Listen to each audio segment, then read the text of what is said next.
Je remercie les organisateurs d'avoir sélectionné cette proposition de communication qui s'appuie sur un article que j'avais publié avec Véronica Nozeda, ma collègue de SIDAction, que certains d'entre vous connaissent. Un article intitulé « La participation communautaire, réalité ou poncif de la lutte contre le sida » dans un ouvrage collectif, lui-même intitulé « La recherche communautaire VIH-Sida » et publié sous la direction notamment de Johan Otis au Québec. Dans cet article, on revenait sur la question de la participation communautaire avec des données relativement anciennes, et notamment la déclaration de Denver de 1983, dont j'ai sélectionné un extrait qui est en fait l'introduction. Nous condamnons ceux qui tentent de nous étiqueter, donc les personnes vivant avec le VIH s'exprimaient ainsi.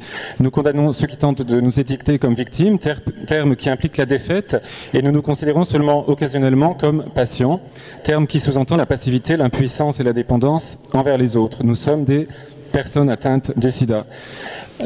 Cette participation communautaire, ou du moins ces tentatives de définition, avait été renforcée en 1994 avec l'énonciation des principes JIPA, Greater Involvement of People Living with HIV and AIDS, dans une déclaration signée à Paris.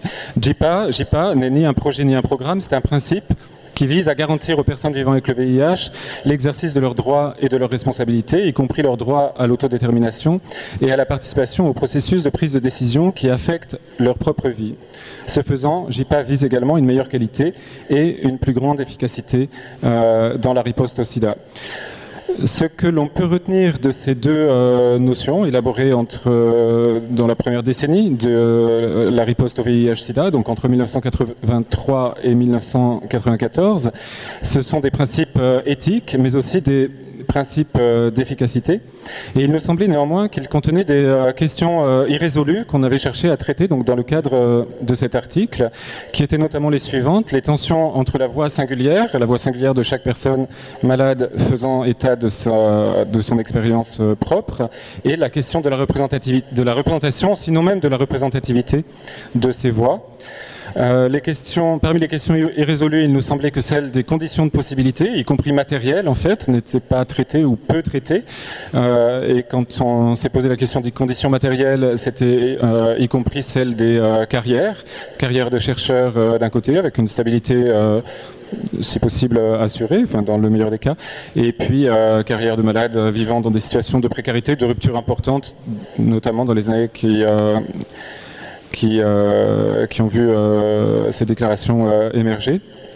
Il nous semblait également qu'on pouvait questionner les niveaux et les intensités de la participation, que la participation n'était jamais quelque chose de déjà donné ou d'acquis, mais qu'il y avait bien des niveaux, des intensités ou des processus de la participation des communautés aux recherches. Et puis, en écoutant Clément Soria tout à l'heure dans sa présentation, je me suis dit qu'il y avait quelque chose de très intéressant qui était soulevé, qu'on avait voulu formuler peut-être plus maladroitement que lui, donc je me suis permis de le citer dans cette diapositive. Il nous semblait qu'en termes de questions irrésolues, on pouvait inclure la mise à distance du conflit et le rétrécissement des champs des préoccupations. SIDAction donc, est un financeur privé qui soutient des programmes de recherche, quelles que soient les disciplines, et qui soutient des programmes d'intervention en prévention et en soutien aux personnes vivant avec le VIH en France et dans un certain nombre de pays en développement. Les trois exemples que j'ai pris ne relèvent pas forcément de financement qui était accordé par SIDAction, mais ce sont trois exemples dans lesquels SIDAction a été impliqué à un moment ou à un autre sur cette question de la participation des communautés. Le premier porte sur l'étude interventionnelle Orange Farm 2 qui s'est déroulée donc dans un township de Johannesburg, à Orange Farm en fait, et qui a suivi Orange Farm 1 qui était un essai randomisé qui visait à tester ou à démontrer l'efficacité de la circoncision masculine en termes d'incidence du VIH chez les hommes. Dans le cadre de alors, ce qu'il faut rappeler, c'est que l'investigateur principal de cet essai est français et que le promoteur était l'ANRS et que différentes des associations de France, dont SIDAction, mais également Aide et Act Up Paris, se sont saisies de cette question sur la question de l'impact d'un passage à l'échelle de la circoncision chez les femmes et plus généralement dans les communautés au sujet des modes plus traditionnels de prévention et notamment de l'usage du préservatif. Il y avait des inquiétudes de compensation du risque qui se sont exprimées à chaque fois qu'un outil biomédical de prévention était discuté, et la discussion portait sur la spécificité des femmes dans ces programmes de circoncision masculine, à une époque où on ne disposait pas de données sur l'impact in fine ou en cascade de la circoncision sur l'incidence du VIH chez les femmes. Ces associations françaises, dont SIDAction, ont demandé à ce qu'un volet de recherche en sciences sociales puisse être élaboré, si possible en amont de la mise du passage à l'échelle de la circoncision masculine, et ont contacté pour ce faire des associations sud-africaines. Ça a été extrêmement conflictuel, et finalement l'investigateur principal ne voyait pas le sens ou était réticent à la mise en place de ce type de recherche en sciences sociales sur les représentations de la circoncision et le sentiment de protection chez les femmes que la circoncision pouvait entraîner. Et de manière secondaire, les associations les associations sud-africaines ont assez violemment attaqué les associations parisiennes, un peu sur le motif d'une forme d'impérialisme éthique, et plus encore de quasi-dénialisme, de quasi-refus de prise en compte des données de la science. Dans cet environnement conflictuel, ce type de travail sur les représentations, ce type de travail en sciences sociales n'a pas été mené. Il l'a été, à vrai dire, bien des années après, quelques années après, et de manière très déconnectée, puisque AVAC, une association AIDS Vaccine Coalition, une association de promotion de la recherche biomédicale dans le champ du VIH, a mené ce type d'études dans différents pays, dont la région de Johannesburg,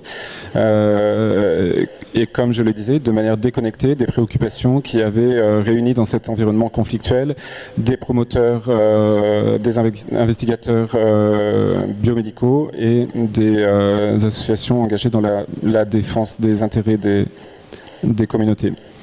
Le deuxième exemple porte sur celui, au début des années 2010, des recherches sur le dépistage en France.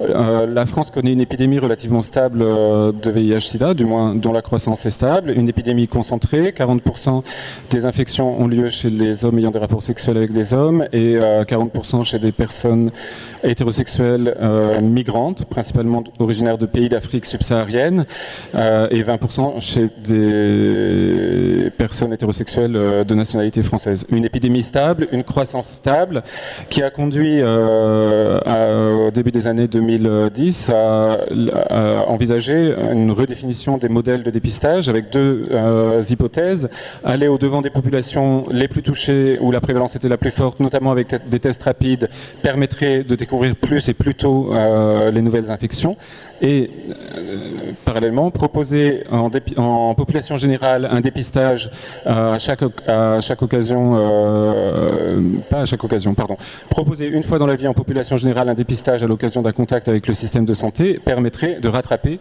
les personnes qui n'ont jamais bénéficié de dépistage. Je vais me concentrer sur la première hypothèse. Cette idée de sortir des murs, sortir des centres de dépistage, sortir des hôpitaux pour aller au-devant des populations. Ça a été une idée largement portée par le milieu associatif qui a qui a été l'objet d'un certain nombre de réticences. Réticences de virologistes qui mettaient en avant la moins bonne précision des tests rapides par rapport aux tests classiques de dépistage. Réticence et résistance des médecins qui voyaient là perdre un champ de compétences, ou du moins qui auraient dû partager ce champ de compétences avec d'autres, et qui estimaient que seuls des médecins étaient en mesure de proposer et d'effectuer un dépistage, mais aussi de remettre un résultat, qu'il soit négatif ou positif. Et puis des résistances et des réticences de l'administration centrale assez importantes. Il y a eu un jeu de conflit entre le directeur général de la santé, qui à l'époque avait déclaré que le dépistage ne sortirait pas de l'hôpital, ne sortirait pas des centres dédiés, des centres de dépistage anonymes et gratuits. Un conflit donc avec la ministre de la Santé, qui voulait sans doute, elle ne l'a pas formulé comme ça, mais marquer un 1er décembre, qui était le 1er décembre 2009 je crois, en annonçant une nouveauté. C'est pas dans le champ du VIH, il n'y en a pas tous les ans, on va dire, quoi. Donc une nouveauté, c'est-à-dire l'usage des tests rapides hors les murs. Ce que je voulais souligner avec cet exemple, et qui a donné lieu à des recherches importantes, notamment celle menée par Aide et qui est décrite dans ce même livre en fait par Karen Champenois et Jean-Marie Le Gall, ce que je voulais souligner, c'est qu'il nous semblait qu'à des moments, la recherche prenait le pas ou était instrumentalisée par la santé publique quand la santé publique était dans une position très attentiste, très en retrait, et que finalement on faisait jouer aux chercheurs une partition qui n'était pas nécessairement la leur et qui signait en quelque sorte un désengagement de la santé publique. Comme troisième exemple, je mentionne en quelques mots la participation communautaire qui a eu lieu à l'occasion de l'essai Hypergay, un essai de prophylaxie pré-exposition du VIH mené en France et au Canada chez des hommes ayant des rapports sexuels avec des hommes.